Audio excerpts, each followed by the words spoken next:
미래를 보는 창, JTB. 안녕하세요. JTBJ입니다. 오늘은 내일 있을 1월 FOMC 프리뷰 시간을 갖도록 하겠습니다. 일단 내일 FOMC에서 중요한 건 저번 12월 FOMC 의사록에 언급됐던 양적 긴축에 대한 문제거든요.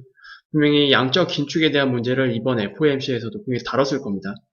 그래서 기자회견에 QT에 대한 어떤 힌트가 나올지 이 부분을 좀 가장 주목을 해야 된다고 저는 생각을 하거든요. 일단 뭐 지금 나오고 있는 1월 금리 인상설, 이거는 그냥 터무니없는 소리다라고 보시면 될 것 같아요. 최근 몇몇 해외 투자은행들이 연준의 1월 금리 인상설을 퍼뜨렸거든요. 가뜩이나 최근 브레이너드 연설 이후에 투심이 안 좋아졌잖아요. 그 상태에서 이런 루머가 시장의 하락을 좀 부추긴 것 같고요. 특히 나스닥 같은 경우는 조기 금리 인상 루머에 대한 어떤 비관론, 왜냐하면 1월부터 금리 인상을 하게 되면 당연히 경기 둔화에 대한 우려가 커질 수밖에 없거든요. 성장이 꺾이는 거잖아요. 그래서 이런 비관론들이 시장을 장악을 하면서 최근에 급락 사태를 만드는 데 일조했다라고 저는 보고 있습니다.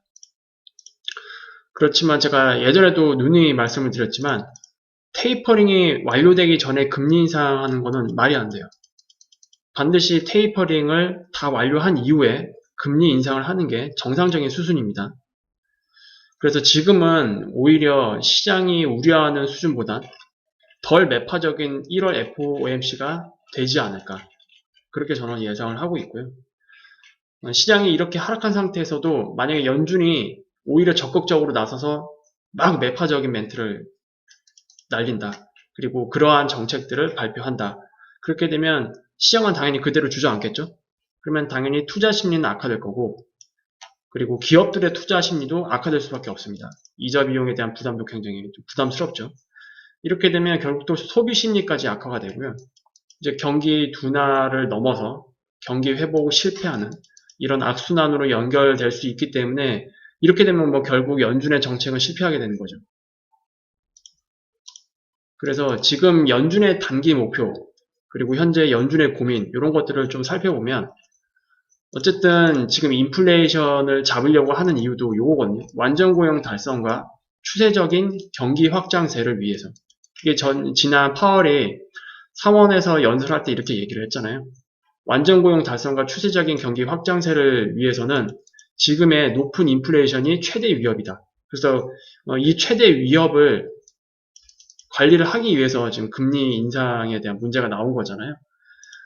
현재 시점에서 인플레이션을 좀 과도하게 잡으려다가 말 그대로 벼룩 잡으려다가 초가상가 다 태우는 그런 우를 범하지는 않을 것 같아요. 연준이 분명히 이건 컨트롤 할 거라고 저는 생각을 하거든요. 일단 좀 시장이 좀 과도하게 우려할 정도로 1차 예방주사를 맞았다라고 저는 보고 있고요.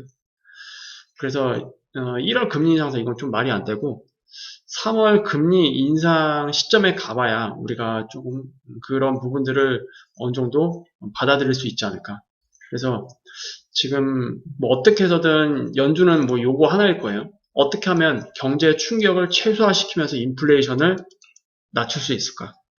요거만 해결이 되면 뭐 단기적으로 조금 충격이 있다 하더라도 시장에 뭐 경제 자체가 무너지지 않는 그런 수준에서 마무리가 되고 인플레이션이 낮아지면서 완전 고용 달성과 추세적인 경기 확장세를 이끌어내겠다. 이게 이제 연준 입장에서 가장 베스트 시나리오거든요. 그래서 이런 고민을 지금 가장 많이 하고 있지 않을까 그렇게 생각을 합니다. 그래서 내일 기자회견 체크 포인트는 크게 두 가지로 저는 보고 있습니다. 첫 번째는 제가 서두에서도 말씀드렸다시피 양적 긴축 스케줄에 얼만큼 다가갔는지 분명히 12월 FOMC 때 처음 양적 긴축에 대한 어떤 논의가 시작이 됐고 그리고 아무리 못해도 무언가를 결정하기 위해서는 2회에서 4회 정도는 논의를 한다라고 언급을 했습니다. 그리고 상반기가 아니고 하반기에 이제 QT를 진행할 가능성이 높다라고 언급을 했는데 FOMC가 이제 거듭되면 거듭될수록 이 양적 긴축에 대한 스케줄을 잡아 나가겠죠. 그래서 이 양적 긴축 스케줄에 대해서 얼만큼 지금 논의가 됐는지 그에 대한 부분들이 기자회견 때 나올 가능성이 있습니다. 분명히 이에 대한 질문을 하겠죠, 기자들이. 그래서 이런 거를 좀 체크를 해보면 될 것 같고요.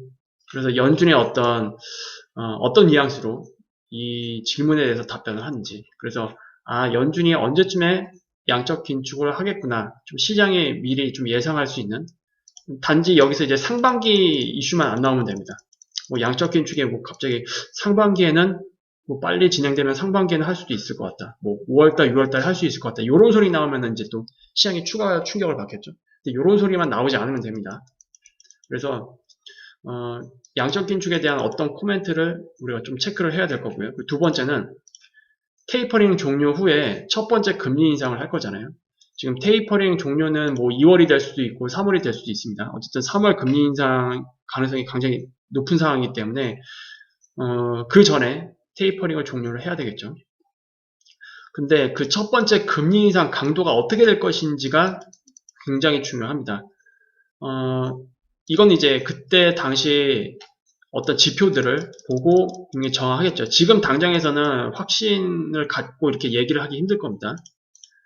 3월 첫 번째 금리 인상 시 상황이 나쁘다면 한 번에 50bp를 올릴 수도 있겠죠. 0.25%가 아니고 0.5%를 그냥 한 방에 올릴 수도 있을 겁니다. 요거는 아직 몰라요. 그런데 이에 대해서 만약에 연준에서 이번 기자회견 때 요런 비슷한 소리를 하게 되면 조금 좀 안 좋겠죠. 요런 소리를 좀 확정적으로 대답하기보다는 그냥 조금 밀어놓고 그냥 두리뭉실하게 유연하게 좀 넘어가는 게 가장 베스트입니다. 그리고 실질적으로 50bp를 올리기 위해서는 3월 초에 나오는 지표가 가장 중요하겠죠. 3월 초에 나온 지표. 특히 CPI 관련 지표. 이런 것들이 좀 둔화되는 형태가 나타난다면 뭐 25bp를 올려도 될 겁니다. 근데 잡히지 않는다. 그러면은 과감하게 50bp를 올려야 될 수도 있습니다. 요거는 나중에 우리가 좀 체크를 해볼 수 있는데 어쨌든 이런 것들에 대한 질문을 이번 기자회견에서 가장 중요하게 봐야 되는 항목이다라고 보시면 될 것 같아요. 그리고 이번 FOMC가 지금 시장이 너무 과도하게 우려를 하고 있잖아요. 1월 금리 인상설부터 해서. 그래서 이것보다는 덜 매파적으로 진행될 가능성이 저는 크다라고 보고 있긴 한데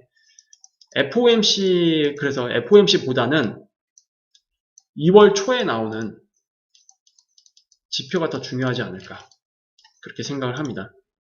다행스럽게도 다음 주는 우리 설 연휴가 껴있죠. 그래서 휴장이 좀 많습니다. 그나마 좀 변곡에 크게 발생할 수 있는 시기에 휴장을 한다는 것은 굉장히 시장 투자자 입장에서는 좋습니다.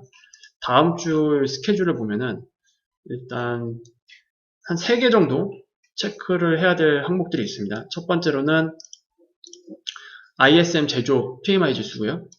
그리고 두 번째는 서비스 PMI 지수죠. 그리고 이제 마지막으로 가장 중요한 게 고용 지표예요. 그래서 고용 지표까지 이제 다 보고 나서 실제로 시장이 어떻게 반응하는지를 봐야 될 것 같습니다. 왜냐, 1월 FOMC를 무사하게 넘긴다 하더라도 여기서 나온 그 이후에 나오는 지표가 연준이 완전히 매파적으로 갈 수밖에 없는 지표들이 나오게 되면 그건 이제 시장이 반응하겠죠. 추가적으로. 그래서 이 지표가 어떻게 나오는지에 따라서 시장의 바닥이 언제 잡히느냐가 조금 결정되지 않을까 그렇게 생각을 합니다. 물론 지금 시장 입장에서는 이제 그동안 현금을 쌓아놨던 사람들은 서서히 이제 써야 할 그런 시기를 간만한 시기로 이제 넘어왔습니다. 안타깝게도 현금 보유가 충분히 안 된 분들은 굉장히 고통스러운 시간이 될 것으로 예상이 되는데 뭐 이미 대응할 시간은 늦었고요. 이제 지금은 무조건 현금 보유를 하는 사람들의 그런 시간이죠. 그래서 현금 보유를 많이 하신 분들도 막 덥석덥석 막 이렇게 들어가기보다는 좀 두드리면서 분할로 잘게 쪼개서 들어가는 게 굉장히 좋을 것 같고, 그리고 실제로 어느 구간에서 들어갈지는 뭐 이거는 정답이 없잖아요. 우리가 시장 바닥을 미리 예측할 수 있는 것도 아니고 상황을 보면서, 그리고 시장 모니터링을 좀 제대로 하면서 어떤 식으로 안정적으로 분할 매수를 해야 될지, 그런 것들은 여러분 각자 잘 계획을 해서 진입을 하시면 최소한 반등장이라도 먹고 나올 수 있지 않을까 그렇게 저는 생각을 하고 있습니다. 그래서 지금 굉장히 투자자들 입장에서는 굉장히 좀 힘든 시간, 그런 시간들을 보내고 있을 것 같은데, 뭐 지금 코스피 지수 기준으로는 뭐 사실상 뭐 2700 초반까지 내려왔잖아요. 근데 이거는 뭐 지금 흐름에서는 언제든지 깨질 수 있는 지표고, 진짜 바닥이 뭐 2600에서 나올지 아니면 지금 수준에서 그냥 바닥이 나올지 이건 알 수가 없습니다. 지금 시장 흐름상으로 보더라도 기술적 분석으로 보더라도 이건 지금 알 수 있는 상태가 아니고요. 일단 뭐 이번 주랑 다음 주 시장이 굉장히 중요할 것 같은데 이 시기에 여러분들이 좀 잘 대응을 해서 성공적인 투자로 이어지길 바라도록 하겠습니다. 그리고 내일 FOMC에서 만약에 특이사항이 나온다. 특이사항이 나오게 되면 내일 추가 방송을 하겠습니다. 내일 추가 방송으로 리뷰 방송을 진행을 할게요. 그런데 제가 오늘 체크한 거에서 뭐 크게 벗어나지 않는 수준에서 FOMC가 진행이 된다. 그러면 뭐 추가 방송은 없을 것 같습니다.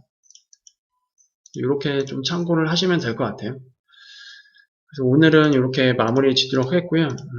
내일 만약에 추가 방송을 하게 되면 영상을 그래도 점심 먹기 전에 또는 점심 먹는 시간 그 시점 이내로는 좀 올려드리도록 저도 노력을 하도록 하겠습니다. 그럼 다음에 더 좋은 영상으로 찾아뵙겠습니다. 감사합니다.